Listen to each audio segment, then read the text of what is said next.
দেখুন বন্ধুরা, গরুগুলো কীভাবে জল পার করে সকালবেলা যাচ্ছে, আবার বিকেলবেলা এভাবে ভিজে যাচ্ছে। গরুগুলো খুব কষ্টেই যাচ্ছে, তবে পেটের দায় যেমন মানুষ যায় খাবারের সংগ্রহ করতে, সেম গরুগুলো পরে যায়, নিজে খাবার সংগ্রহ করে, তারপর আবার বিকেলবেলায় স্নান করতে করতে চলে আসে।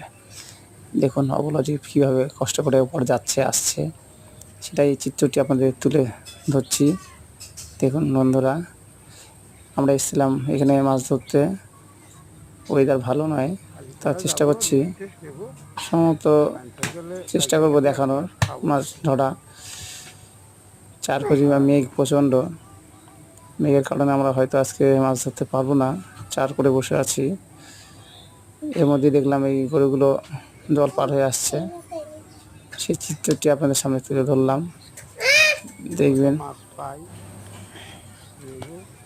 এই চিত্রটা তুলে ধরছি।